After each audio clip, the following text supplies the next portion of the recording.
d'acompte. L'année passée, on était à 4,54, on a monté à 4,70. Donc, puis ici, il n'y avait pas de jambon en fromage, vous aviez juste le bacon qui était... La grande saison achève bientôt. Donc, nous avons, dans les dernières semaines, tout abattu nos agneaux, faire notre réserve de pièces d'agneau pour l'année. Ce que je fais en hiver, justement, je développe toutes les nouvelles idées. Comme je m'occupe de ma comptabilité, bien évidemment, je fais toute ma fin d'année. Et je ne vous cacherai pas qu'en saison, je suis très occupée par la ferme. Donc, l'hiver aussi, j'ai plus de temps à donner à mes ados. Mais l'hiver est une période pour moi où je pense à comment la prochaine saison aussi va se passer, va s'organiser. Aussi, je trouve souvent des nouveaux produits en hiver. Donc, je vais visiter d'autres fermes. Donc, je suis à la recherche là, de d'autres partenaires là, qui partagent mes valeurs. Donc, c'est plus la commercialisation là, que je vais mettre du temps. Là.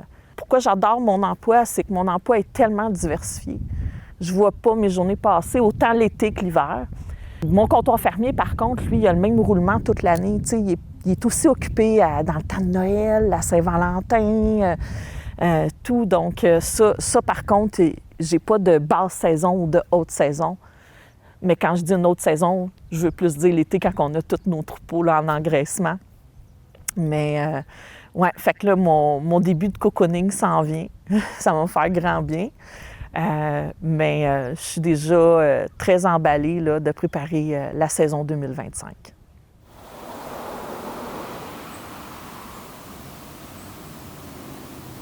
C'est sûr que dans la saison forte, il faut maximiser le plus possible. On maximise parce que les gens suivent la température. Ils suivent le soleil. L'hiver, les gens sont le fun, mais sont un petit peu plus réservés parce qu'on conserve notre chaleur, on conserve notre bonne humeur parce que c'est trop difficile. Fait que, admettons, dans les marchés, nous autres, on a dit, on va faire des marchés, on va se faire connaître aussi de cette façon-là. Puis j'ai développé beaucoup de points de vente justement avec les marchés publics. Fait en faisant les marchés publics, les gens, ils s'en vont là avec des sacs, ils s'en vont découvrir, ils s'en vont acheter des produits du terroir, des produits locaux. Puis là, quand ils nous voient, puis ils font « Ah, c'est quoi ça? » On leur explique. Et c'est magnifique.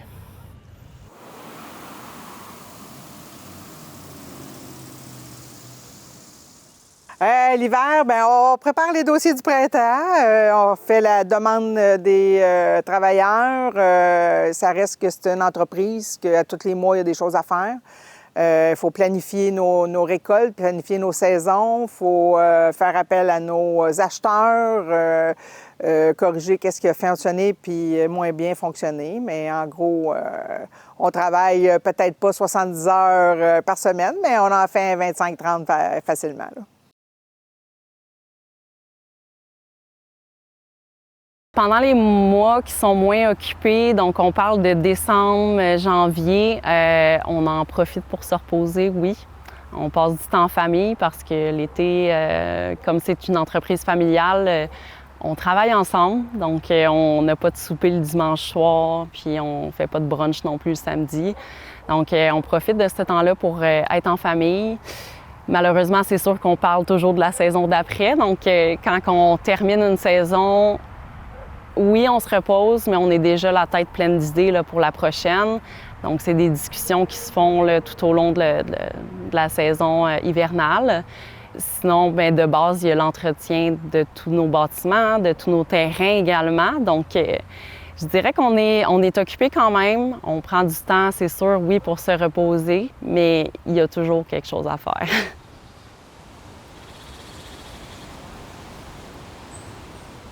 Les défis du futur, de l'avenir dans l'agriculture, c'est toujours, bien sûr, d'être un peu en avant, d'aller voir les technologies qui se font dans le milieu, parce qu'on dépend bien sûr de la météo, on dépend aussi de plusieurs facteurs agroéconomiques, que ce soit la main-d'œuvre, que ce soit les importations, les exportations, autant des plants de fraises framboises, des importations de carton. On a beaucoup de facteurs à regarder. Donc, dans le futur, je te dirais que c'est surtout l'environnement qui va nous faire mal, mais également la possibilité d'avoir recours à notre main-d'œuvre étrangère à long terme.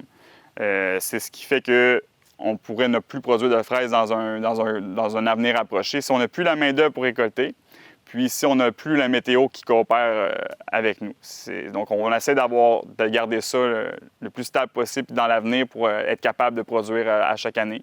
Mais à chaque année, les coûts du salaire minimum augmentent, la météo fait des siennes de plus en plus, on a des grandes années des fois de pertes.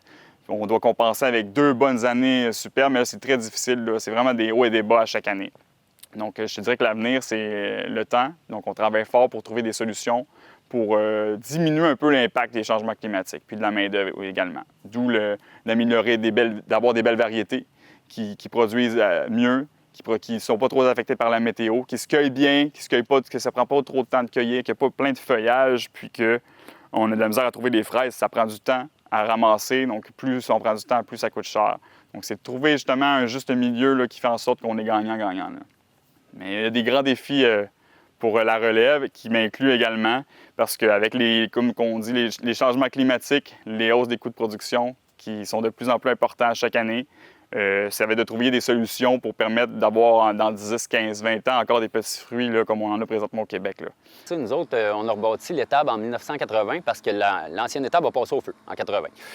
Et puis, à cette époque-là, on ne savait pas comment bâtir des étables où les vaches on appelle ça les stabulations libres, où les vaches sont libres de marcher où ils veulent. Puis, on peut installer des robots de traite pour que ces vaches-là aillent se faire traire aux robots de traite, ou on peut avoir des salons de traite où tu déplaces tes animaux pour les traire dans un endroit puis, qui va durer quelques minutes, puis ensuite, ces vaches-là vont ressortir puis ils vont être libres à nouveau. En 80, c'était des étables qui étaient trop petites, mal éclairées, des planchers glissants. Puis des vaches, là, ce qu'il faut savoir, c'est que ça a un ordre social dans une étable. Puis des vaches, ça peut se battre entre eux autres. Puis quand ça se bat, ça glisse, ça peut se blesser. Fait qu'il y avait plus de mortalité dans les étables libres que dans les étables attachées. Donc, en 80, on disait, on se casse pas la tête, on bâtit en étables attachées. Mais maintenant, on sait comment bâtir ces étables-là. Les étables sont beaucoup plus grandes, les planchers sont rainurés, mieux éclairés, puis la mortalité a beaucoup diminué, puis on sait maintenant que les vaches sont plus confortables dans des stabulations libres. Ce qui arrive, c'est qu'une stabulation libre, là, présentement, on est en train de faire nos plans par des ingénieurs, là, puis l'étable, puis c'est pas de fluff là, rien de spécial, là. 3,5 millions pour bâtir l'étable de budget. Puis, comme disait Marie-André, en agriculture, il y a certaines subventions, mais nous autres, depuis qu'on est propriétaire, depuis 2008, là, en subvention, on a eu accès à peu près 175 000 de subventions pour un chiffre d'affaires annuel qui dépasse 3 millions. Fait que, on s'entend pour dire qu'il y a des subventions, 175 000 depuis 2008, là, c'est pas ça qui va me permettre de me payer une étable flambant neuve, là, t'sais. Donc, tout ça pour dire que là, bien, on est à l'étape où il faut qu'on ramasse un peu nos sous pour être capable d'avoir une étable neuve pour les vaches éventuellement. Au niveau de la question de quelle technologie qu'on voudrait apporter dans l'étable, nous, on est des gens qui apprécient beaucoup le contact avec les vaches. Fait que nous, c'est moins la traite robotisée. On s'en irait plus vers un salon de traite où on a des gens qui vont installer les trayeurs sur les vaches. Mais au niveau de la technologie qu'on peut rajouter dans ces étables-là, c'est plus des systèmes de détection de mouvement pour les vaches. Ça nous donne des indications sur leur santé, sur leur état au niveau de la reproduction, sur leur rumination, sur leur consommation d'aliments par jour. Fait que ça nous permet de monitorer beaucoup plus la santé des animaux à ce moment-là avec ces systèmes de détection-là, qu'on ne peut pas avoir dans un étable attaché parce que les vaches n'ont pas assez d'amplitude pour leur mouvement pour que ces systèmes-là fonctionnent bien. Donc, c'est pour ça que présentement, on n'a pas ce système-là. Mais la minute où nos vaches sont en stabulation libre, c'est un système qu'on va rentrer dans nos opérations.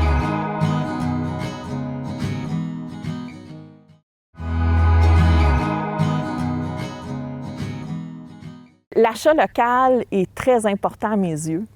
En premier lieu, une agriculture de proximité permet pour ceux, un temps que soit peu, qui sont soucieux de l'environnement, de produire moins de gaz d'effet de serre par les transports des aliments en premier lieu.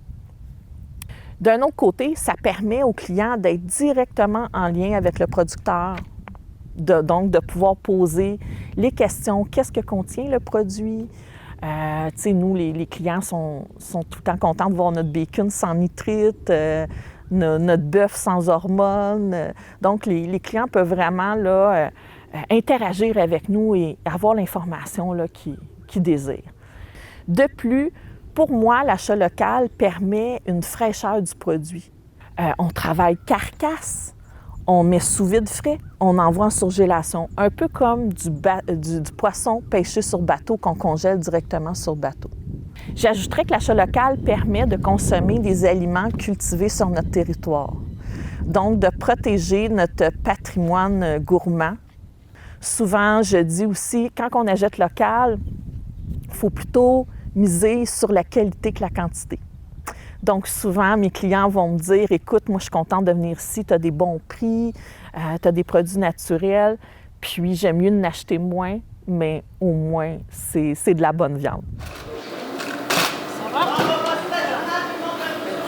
Avec un courant d'air chaud, un courant d'air froid, puis ça fait bien du dommage. Quand c'est un petit... Au Québec, on a tellement des belles entreprises, on a tellement des bons artisans. Tu sais, des gens, même s'ils viennent de commencer, j'ai des produits que je fais venir des fois, là, admettons comme je fais venir de Magog. Écoute, oui, c'est plus loin, Magog, mais c'est tellement bon ce qu'elle fait. Je me suis assise, je l'ai découvert justement dans un marché, puis j'ai fait, oh! Tu sais, il n'y a pas juste les gens qui découvrent dans les marchés, il y a nous autres aussi, des fois en faisant ça. Les gens ici, ils se rendent pas compte à quel point on est riche en produits du terroir et on gagne à vraiment découvrir ça. Les marchés, c'est une mine d'or. C'est un entraide. Fait qu'autant dans le magasin que les produits, tu sais, je veux pas aller chercher des produits qui viennent des États-Unis, je veux pas aller chercher des produits qui viennent d'ailleurs. On prend des produits québécois. Ça l'aide les gens d'ici, ça l'aide les gens locaux. Puis quand c'est des ingrédients québécois, on fait travailler du bord de la chaîne jusqu'à la fin et ça reste au Québec. La consommation locale, si on n'a pas le consommateur québécois qui raffole des petits fruits, mais on fait ça pourquoi? On fait ça principalement pour eux. Si on n'a pas ces gens-là qui les mangent, mais on fait ça pour rien, donc on finirait par ne plus attendre à faire. Donc c'est important que si le consommateur est là à chaque année, on va vouloir en produire de plus en plus pour le Québécois, là. Pour nous, Manger Québec, c'est important. L'achat local, on sait que bien souvent, beaucoup de consommateurs vont nous dire « Oui, mais c'est plus dispendieux. » Mais oui, mais on n'a pas le choix. Si on n'est pas capable de vendre le fruit au prix qui est vendu actuellement, bien, on va fermer les portes, là. Plus ça va, plus ça coûte cher. On est dépendant de tout, que ce soit le pétrole, le carton, les contenants, le salaire.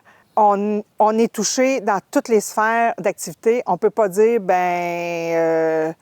on va baisser les prix parce que le coût, ça coûte moins cher. Ben non, c'est à tous les ans. Vous savez, 50 sous d'augmentation de salaire, pour moi, ça représente pratiquement 300 000 $. Fait que si au bout de l'année, je ne vends pas mes fraises plus chères, ben j'ai un manque à gagner, puis on va fermer les portes, tout simplement. Fait que c'est sûr que nous, on remercie les gens de consommer Québec. C'est bien important pour tous les produits du Québec, peu importe la catégorie de produits, que ce soit des légumes ou des fruits, là. C'est très important d'acheter Québec pour maintenir notre économie en vie, là. Quand vous venez acheter au kiosque Racine, vous faites, oui, affaire avec la famille Racine, mais aussi avec plusieurs autres familles. Donc, tous les producteurs avec lesquels on fait affaire n'ont pas nécessairement un point de vente à leur ferme. Donc, nous, on regroupe vraiment plusieurs produits, là, plusieurs familles qui se retrouvent dans les alentours, dans les environs. Pourquoi c'est important de venir au kiosque et d'encourager local? Pour l'économie locale, pour l'environnement aussi. Si vous voulez consommer la fraîcheur, il n'y a pas meilleur que de faire affaire directement avec le producteur ou dans un kiosque comme le nôtre. À l'épicerie, parfois, ça peut être un petit peu moins cher, mais ça reste qu'on est quand même capable d'avoir des prix assez compétitifs. On est capable d'avoir des belles promotions aussi, justement pour aider les producteurs. Donc, quand ils ont des surplus, on fait des belles promotions là, ici en magasin. C'est important de venir directement au kiosque comme ça parce que vous savez ce que vous achetez, parce que nous, en tant que tel, on sait de où ça vient, puis on vous le transmet par la suite aussi. C'est une expérience aussi là, en soi là, de pouvoir connaître la réalité derrière chaque produit, pouvoir connaître aussi l'utilité derrière chaque produit. Donc, on passe notre temps à conseiller sur des recettes ou des façons de conserver les aliments ou de faire ses conserves, la congélation et tout. Donc, ça en fait partie aussi, là. C'est certain que Sabrina et Christophe sont très impliqués au niveau de l'entreprise. Et puis, on est très, très heureux de ça. La relève aujourd'hui est très rare. Les enfants, eux autres, Ils se sont impliqués dès le jeune âge parce que quand ils étaient jeunes, tous les deux, Christophe et Sabrina, on faisait encore de la production au niveau des fraises. Fait qu'ils ont connu un peu toutes les étapes de la production, aller à la plantation, au sarclage, à la cueillette, à la vente. Fait que eux autres, dans le fond, c'est ça qui est le fun parce qu'on fait de la vente maintenant, on fait du détail, on fait du gros, mais ils ont été impliqués aussi au niveau de la plantation. Tout ce qui est ces volets-là, bien, c'est un beau bagage d'expérience pour eux puis pour la continuité de l'entreprise. Je fais un peu partie de la relève. Ça a commencé avec mon grand-père, ensuite ma mère, mon oncle, moi et ma cousine, qu'on est la 3e génération dans l'entreprise. La petite relève est déjà commencée, ils sont encore assez à bas âge, puis ils adorent les fraises et framboises, donc c'est bon signe, mais il y a encore beaucoup de temps d'ici là, mais pour l'instant, la relève est assurée. Quand tu es élevé là-dedans, là, depuis que tu es jeune, là, à un moment donné, tu te poses même... C'est pas une question que tu te poses dans le sens... Si tu n'aimes pas ça, tu vas le savoir. L'agriculture, là, tu sais où tu aimes ça, où tu n'aimes pas ça. Fait que moi, c'est pas quelque chose que je me suis posé la question. J'ai toujours travaillé là-dedans. J'ai travaillé à l'extérieur sur d'autres entreprises agricoles. J'ai adoré ça, travailler sur d'autres fermes. Mais moi, ce que j'aime, c'est l'entrepreneuriat en général, parce qu'on est libre de notre temps, on n'a pas de patron. Avec la laiterie, ça nous permet d'exploiter notre potentiel à 100 %. Fait que ce qui est le fun avec l'agriculture, c'est carrément ça, c'est l'entrepreneuriat.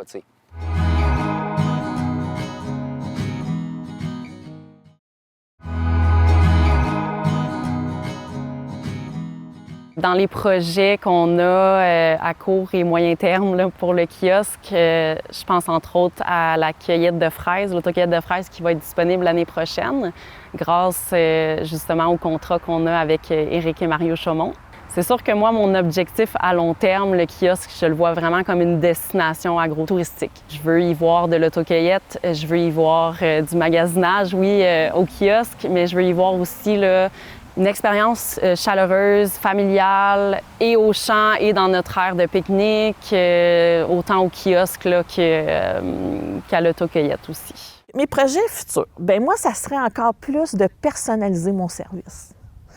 Je réfléchis beaucoup sur ça présentement, puis je veux trouver des idées pour encore plus fidéliser ma clientèle. Je veux prendre le temps de diversifier mes paniers mix, donc plus au rythme de la saison. Fait que ça, c'est mes prochains objectifs. Et bien évidemment, j'aimerais l'année prochaine embellir la ferme par des fleurs champêtres et autres. Donc, à cette heure que mon équipe est solide, je vais pouvoir mettre du temps sur d'autres beaux projets à venir. Là. Écoute, on a tellement de pages de projets, puis ça, je le dis souvent, même les clients, mettons, qui viennent ici, ils nous demandent hey, « c'est quoi la prochaine étape? » Écoute, on va s'asseoir, on va prendre un café parce que même après que tu aies fini ton café, mais tu es encore en train de te parler. Là. Pour de vrai, on a tellement de projets qui s'en viennent. Je veux pas casser des punchs, là, mais il y a beaucoup de choses qui s'en viennent. Mais pour de vrai, des projets. Mais c'est... La plupart des projets qu'on a, c'est vraiment au niveau de l'agrotourisme, justement. Parce qu'on a vraiment 2 sphères avec lesquelles on travaille. Quand on est ici, c'est vraiment... Tu sais, les gens, ils viennent ici, ils veulent une expérience. Ils veulent voir la ferme, ils veulent voir, ressentir l'expérience, mais pas nécessairement se salir. Puis c'est correct, j'aime me salir moi aussi. Mon chum, il travaille à la ferme, c'est correct. Moi, je travaille avec les gens. J'aime pas me salir. Qu'est-ce que tu veux que je fasse? C'est comme ça. Mais, mettons, quand on s'en va dans des centres de distribution, qu'on s'en va présenter nos produits, c'est vraiment axé sur le fait qu'on est entrepreneur, qu'on est fermier, transformateur. On a vraiment 2 sphères avec lesquelles on travaille. Mais j'ai autant de projets pour les centres de distribution que pour ici. Mais c'est sûr que quand on regarde le terrain ici, l'agrotourisme, c'est vraiment dans le top. Comment on peut nous soutenir? C'est vraiment en continuant de manger des fraises et des framboises. Pourquoi on ferait ça sinon? C'est vraiment d'acheter puis de favoriser un fruit qui est près de chez vous. Donc, qui n'a pas voyagé des journées entières en camion, qui est savoureux. On connaît le fruit, on fait des variétés qui sont riches en sucre, qui sont très bonnes. C'est pas du tout comme une fraise de la Californie ou une fraise qui a été importée. C'est souvent des variétés qui coûtent plus cher ou qui coûtent plus cher à produire surtout. on a un coût sociétal qui est beaucoup plus élevé par rapport aux autres provinces et aux autres États américains. Donc, c'est pour ça qu'on doit trouver toujours un moyen de faire notre place dans les étals à un prix également qui va attirer le consommateur, là. Donc, il ne faut pas non plus exagérer. Puis, fait que c'est ça, c'est trouver le juste milieu. Mais il faut le consommateur qui soit là à chaque année, parce que sinon, on fait ça pour rien.